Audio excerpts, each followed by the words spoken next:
Hello, അജിത്താണ്. Ajith daily vibes എന്ന YouTube ചാനലിലേക്ക് എല്ലാവർക്കും സ്വാഗതം. ഇന്ന് നമ്മൾ ഉണ്ടാക്കാൻ പോകുന്നത് കപ്പ ബിരിയാണിയാണ്. അതിനാവശ്യമുള്ള സാധനങ്ങൾ എന്തൊക്കെയാണെന്ന് നോക്കാം. അപ്പം നമുക്ക് ഇതിനാവശ്യമുള്ള സാധനങ്ങൾ 1/2 കിലോ ബീഫ് എല്ലില്ലാത്ത ബീഫാട്ടോ ഇപ്പം ഞാൻ മേടിച്ചേക്കുന്നത്.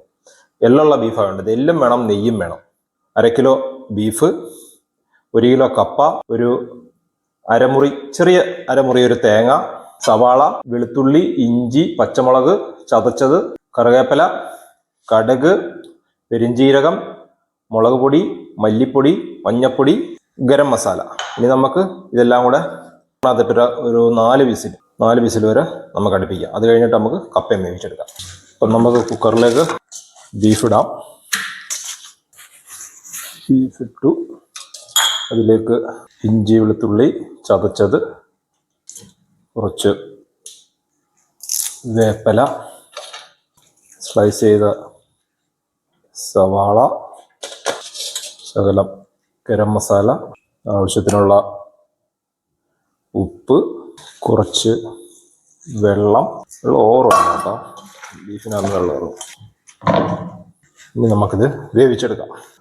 അപ്പം നമ്മൾ ബീഫ് കുക്കറിനകത്ത് വെച്ചു. ഇനി അതിനൊരു 4 വിസിലടിക്കട്ടെ. അതുവരെ വേവട്ടെ. അതുവരെ നമുക്ക് അടുത്ത് കപ്പ കഴുകിയിട്ട് കപ്പ വേവിക്കാൻ പറ്റും. അപ്പം നമുക്ക് ശകലം ഓയിൽ ഒഴിക്കാം. ഓയിലൊഴിച്ച് കഴിഞ്ഞ് ഇനി നമുക്ക് തേങ്ങ ഇടാം.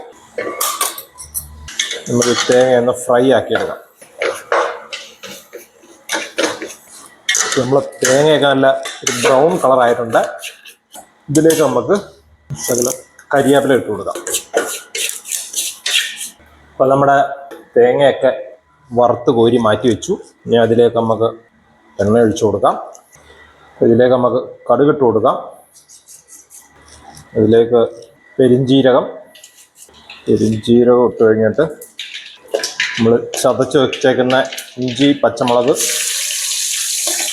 വെളുത്തുള്ളി, കരിവേപ്പില. ഇനി നമുക്കിതിനകത്ത് സവാള ഇടാം.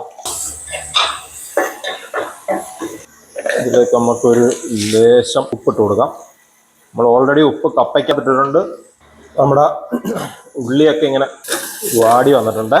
അതിലേക്ക് നമുക്ക് മഞ്ഞപ്പൊടി ഇട്ട് കൊടുത്തു, മല്ലിപ്പൊടി, മുളക് പൊടി, ലേശം വെള്ളം ഒഴിച്ച് കൊടുക്കാം. അതിലേക്ക് നമുക്ക് വേവിച്ച് വെച്ചേക്കുന്ന ബീഫ് ഇട്ട് കൊടുക്കാം. ബീഫ് എപ്പോഴും വാങ്ങുമ്പോഴേ എല്ല് മേടിക്കണം. ഇത് ഞാനല്ല പോയത്, എൻ്റെ ഒരു ഫ്രണ്ടിൻ്റെ അടുത്ത് പറഞ്ഞു വിട്ടാൽ. അവനതിനകത്ത് ഒരു തുള്ളി പോലും എല്ല് മേടിച്ചില്ല. അവൻ പറഞ്ഞു ബീഫ് വാങ്ങിക്കഴിഞ്ഞിട്ട് നീ കുറച്ച് എല്ല് മേടിക്കണമെന്ന് പറഞ്ഞു. മേടിച്ചില്ല. നെയ്യ് എന്തായാലും ശകലം ഇട്ടിട്ടുണ്ട്. വേറൊന്ന് അടച്ചു വെക്കാം, വേവട്ടെ. നമുക്ക് ഇതിനകത്തൊരു ശകലം ജീരകം ഉണ്ടല്ലോ, വലിയ ജീരകം, അതിൻ്റെ പൊടി ഒരു ശകലം ഇട്ട് കൊടുക്കാം. അപ്പം വേറൊരു ഫ്ലേവർ കിട്ടും. കഴിഞ്ഞിട്ട് നമ്മൾ പെരിഞ്ചീരകത്തിൻ്റെ പൊടി ഒരു ശകലം ആദ്യം കിടക്കട്ടെ. ഇതിലേക്ക് നമുക്ക് നമ്മൾ വേവിച്ച് വെച്ചേക്കുന്ന കപ്പ ഇട്ട് കൊടുക്കാം.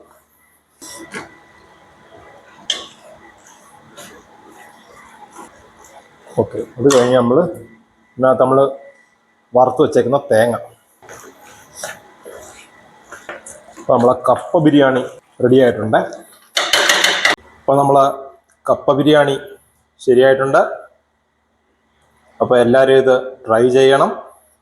അപ്പോൾ നമ്മൾ ഇന്നത്തെ വീഡിയോ വൈൻഡപ്പ് ചെയ്യാണ്. Okay, thank you.